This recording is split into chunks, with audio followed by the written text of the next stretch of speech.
บายดีพ่อแม่พี่น้องพ้องปรายเบิดซุคนเนาะ FC ทั้งช่องของภูมิ Channel เนาะมื้อนี้ก็สิมาตามแนวทางให้พี่น้องคือเก่าเนาะสำหรับหวยฮานอยเนาะครับเนาะก็3น้อยคือเก่าเนาะพี่น้องเนาะก็มาบุญมานอนนำกันพี่น้อง สำหรับน้อยพิเศษเนาะน้อยพิเศษเนาะน้อยพิเศษออกนี่เด้อพี่น้อง320ข้างล่าง23มีบ่พี่น้องบ่มีเนาะสำหรับน้อยพิเศษมาเบิ่งน้อยปกติ397ข้างล่าง78อ้าวปกติมาแล้วพี่น้องสำหรับปกติในเข้าเนาะ78 97เนาะถือว่าปังเนาะสำหรับปกติเนาะVIP ออก459ข้างล่าง81ก็ปังคือกันเนาะสำหรับ VIP ตัวรองก็เข้าคือกันพี่น้องสำหรับตัวเข้าเนาะพี่น้องเนาะเด่นแล้วก็กับรองเนาะเข้า6บ่มาเด้อพี่น้องเด้อมื้อนี้เพราะฉะนั้นก็ไปกันต่อเนาะครับเนาะงวดวันที่5เด้อพี่น้องเด้อบัดนี้สำหรับแนวทางฮานอยเฮาเนาะปังเนาะพี่น้องเนาะแตก2น้อยบ่แตกน้อย1เนาะก็ถือว่าปังเนาะพี่น้องตามกันต่อเลยครับบัดนี้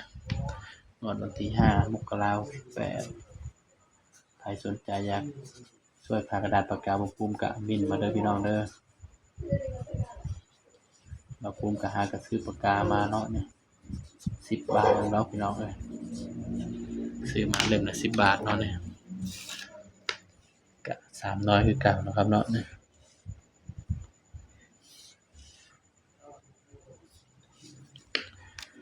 มักก็ตามเด้อพี่น้องเด้อเด่น3ตัวคือเก่าเนาะนี่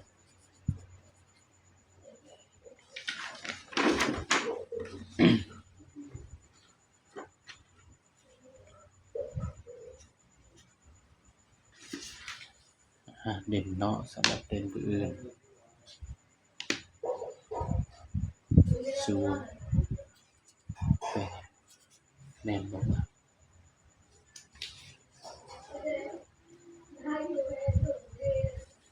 โอ้ย7เด้อพี่น้องเด้อ7บ่แม่น0เนาะผิดพี่น้องผิด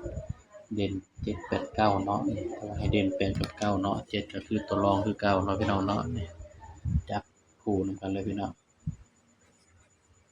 70 71 72 80 81 82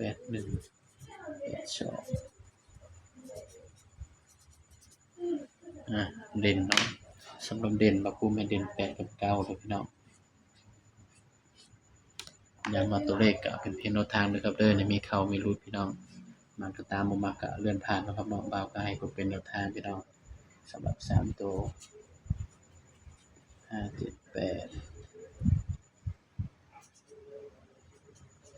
978นี่ก็เป็นเพียงแนวทางเนาะครับเนาะย้ำว่าตัวเลขเป็นเพียงแนวทางพี่น้องมีเข้ามีหลุดเนาะ